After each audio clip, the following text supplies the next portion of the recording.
எல்லாம் எப்படி இருக்கீங்க? எப்பவும் போல் எல்லா வேலையும் முடிச்சுட்டு ஈவினிங்கில் உங்களுக்கு ஒரு ஸ்நாக்ஸ் ரெசிபி செஞ்சிடலாம் அப்படின்னு சொல்லிட்டு இப்போ ரெடியாக இருக்கோம். இது என்னென்னு பார்த்தீங்கன்னா பயிறு மாவு.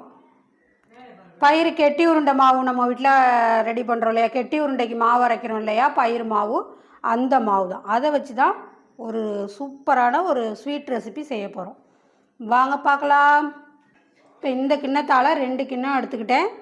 பயிறு மாவு, அதாவது கெட்டி உருண்டைக்கு நம்ம ரெடி பண்ணுறோம் இல்லையா அந்த மாவு. அப்புறம் இதால் 1 கிண்ணம் அளவுக்கு பச்சரிசி மாவும் அது கூட சேர்த்துருக்கேன். கெட்டி உருண்டைக்கு நம்மள்கிட்ட வாங்கியிருப்பீங்க அந்த மாவு தான். இது ஆல்ரெடி பாவு காய்ச்சி கிளறின மாவு தான். அது எப்படிக்கா அப்படின்னு கேட்டிங்கன்னா வாங்க சொல்கிறேன். இது பாருங்கள், இப்போ தான் நம்ம கெட்டி உருண்டை மேலே அந்த பைத்த மாவை தூவி இருக்கோம், அதான் வெள்ளை வெள்ளையன்னு இருக்குது. இங்கே பாருங்கள், இப்போ தான் உருட்டி வச்சுட்டு போகிறாங்க. எப்படி இருக்குது பாருங்கள். இந்த கெட்டி உருண்டை உருட்டையில் என்ன ஆகும்னா, ஒரு டைம் நம்மளுக்கு கை பிடிக்க முடியாமல், சூடு பிடிக்க முடியாமல் கொஞ்சம் விட்டுட்டோம்னாலும் மாவு உதிரி உதிரியாக போயிடும். மறுபடி பிடிக்கவே முடியாது. அந்த சூட்டோடு சுட சுட சுட சுட பிடிச்சாதான். கொஞ்சம் விட்டோம்னாலுமே நம்மளுக்கு பிடிக்க முடியாது, உதிரி ஆகிடும். அந்த மாதிரி மாவு தான் இப்போ நான் எடுத்து வச்சுருக்கேன். ஒரு ஷிஃப்ட்டு தான் நம்ம பாவு காய்ச்சி ஊற்றி ஒரே ஷிஃப்ட்டில் 4 உருண்டையோ 5 உருண்டையோ ஒரே ஷிஃப்ட்டில் பிடிச்சாதான். அது ஒரு வாட்டி உதிரி ஆயிடுச்சுன்னா மாவு மறுபடி எப்படி பண்ணினாலும் அந்த உருண்டை உருட்டவே முடியாது. அதுதான் ஒரு கெட்டி உருண்டையில் ஒரு பெரிய விஷயமே அதுதான். அந்த மாதிரி உள்ள மாவு தான். உங்களுக்கு பார்த்தாலே தெரியும், அந்த உதிரி உதிரியாக போனதை நம்ம அப்படியே கட்டி கட்டியாக ஆகிடும்.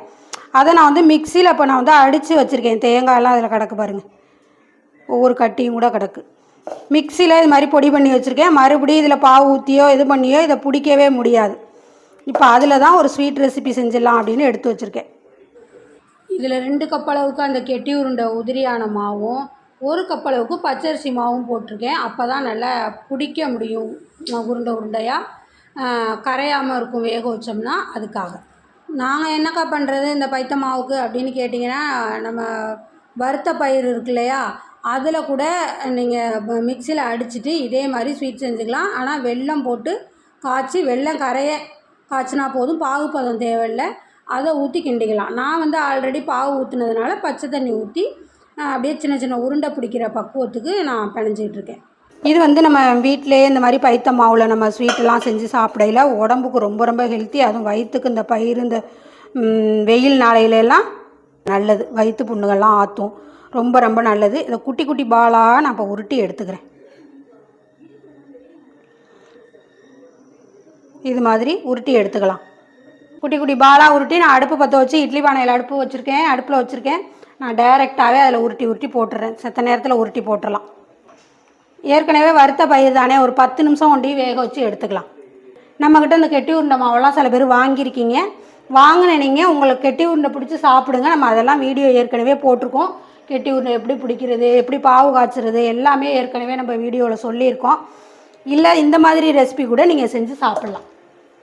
ரொம்பவே நல்லாயிருக்கும், பிள்ளைங்களும் விருப்பமாக சாப்பிடுவாங்க. இப்போ எல்லாத்தையும் இது மாதிரி உருட்டி எடுத்துக்கிட்டோம். இப்போ மூடி வச்சிடலாம்.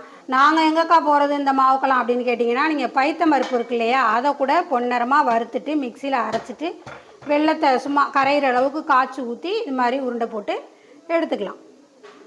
இது இப்போ ஒரு 10 நிமிஷம் வேகட்டும்னு அதை மூடி வச்சுட்டு இந்த பக்கம் ஒரு 400 மில்லி பால் எடுத்து அதை காய்ச்சிக்கலான்ட்டு போட்டிருக்கேன்.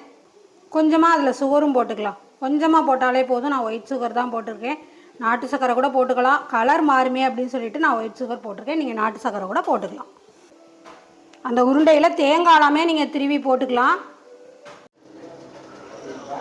இப்போ ஒரு 10 நிமிஷம் வெந்துருச்சு பாருங்கள் எப்படி இருக்குன்ட்டு. நல்லா வாசமாக அருமையாக இருக்குது. பைத்தம்பருப்பு சும்மா சொல்ல வேணும், அவ்வளோ வாசமாக இருக்குது. அவ்வளோதான். இப்போ எடுத்து நம்ம இப்படியே சாப்பிட்லாம். நல்ல டேஸ்ட்டாக நல்லா தான் இருக்கும். பாலில் போட்டு அப்படியே சாப்பிட்டோம்னா இன்னும் நல்லாயிருக்கும். பாலில் போட்டு ஒரு 2 நிமிஷம் அப்படியே கொதிக்கட்டும். நல்லா குலோப்ஜாம் மாதிரி நல்லா குடிச்சிட்டு சூப்பராக இருக்கும்.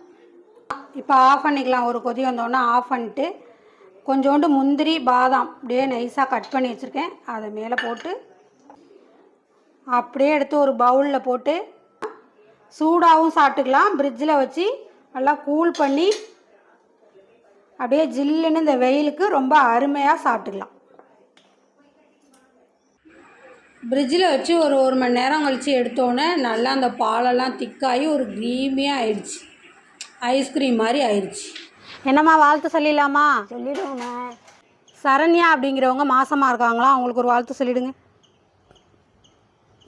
ரொம்பவே நல்லா இருக்கணும், சுகமாக பிரசவமாகணும், நல்ல ஆண் குழந்தைய பொன் குழந்தைய நல்லபடியாக தத்துக்கிட்டு அமோகமாக இருக்கணும்னு இந்த பாட்டி மனமாற வாழ்த்துறேன். அகிலா கணேஷ் அப்படிங்கிறவங்க பொண்ணு வந்து 10th எக்ஸாம் எழுதியிருக்காங்களாம், அவங்களுக்கு ஒரு வாழ்த்து சொல்லிவிடுங்க. 10th எக்ஸாம் நிறைய பேர் எழுதியிருக்காங்க. 10th எக்ஸாம் எழுதினவங்க, +2 எக்ஸாம் எழுதினவங்க நிறைய பேர் கமெண்ட்ஸில் சொல்லிகிட்டே இருந்தீங்க. எல்லாருக்கும் சேர்த்து வாழ்த்து சொல்லிவிடுங்கம்மா. எல்லா பிள்ளைங்களுக்கும் பரீட்சை எழுதுகிற அத்தனை பசங்களுக்கும் அமோகமாக சிறப்பாக அதை பாஸ் பண்ணி நல்ல வேலையில் போகணும், நல்லா படிக்கணும், மேலே மேலே நல்லா இருக்கணும், சகல செல்வம் பெற்று 100 ஆண்டு வாழணும்னு இந்த பாட்டி மனமாற வாழ்த்துறேன். தாத்தா சாப்பிட்றதுக்கு ரெடியாக இருக்காரு குண்டானில் சோத்தோட. ஆமாம், மிளகா இருக்குல்ல, ஊறுகாய் மிளகா. ஆமாம், புளி மிளகா போட்டிருக்கோம்ல, அது இருக்கிற வரலும் முன்னாடி சாப்பிடுவாங்க.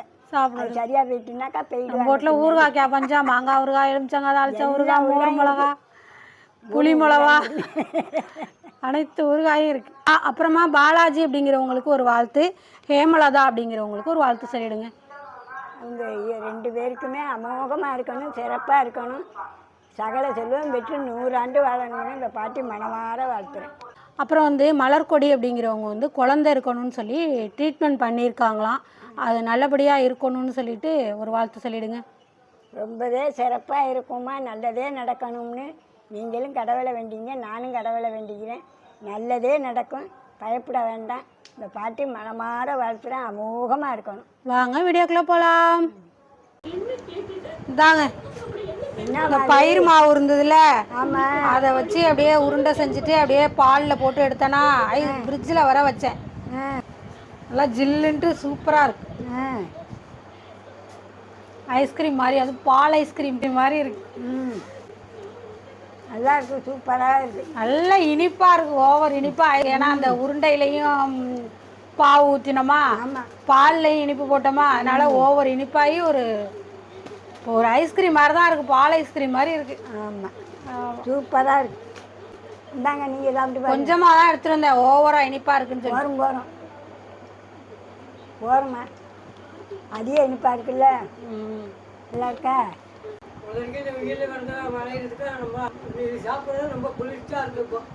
ஆமாம், சாப்பிடுங்க. ஐஸ், ஆமாம், அரிசி மாவு கொஞ்சம் கலந்துக்கிட்டியாமா? ஆமாம்மா, அதோட அந்த ஆமாம், அவங்கள்ட்ட மிஸ் பண்ணிட்டேன். அந்த பைத்த மாவோட கொஞ்சோண்டு அரிசி மாவும் கலந்து அப்படி தான் உருட்டுனேன். ஆமாம், அப்படி உருட்டி போட்டிங்கன்னா தான் நல்லாயிருக்கும். அப்படியே பாலில் போட்டாக்கா அப்படியே முடிச்சுக்கிட்டு நல்லா இருக்கும். எப்படி இருக்குன்னு சூப்பராக இருக்கா? அது ஃப்ரிட்ஜில் வச்சோன்னே நல்லா திக்காயிடுச்சு. ஆமாம், பால் இதே மாதிரி பிள்ளைங்களுக்கும் செஞ்சு கொடுங்க, ரொம்ப நல்லது இந்த வெயிலுக்கு. நீங்களும் செஞ்சு சாப்பிடுங்க. இந்த வீடியோ பிடிச்சா ஒரு லைக் போடுங்க, ஒரு சப்ஸ்கிரைப் பண்ணுங்கள்.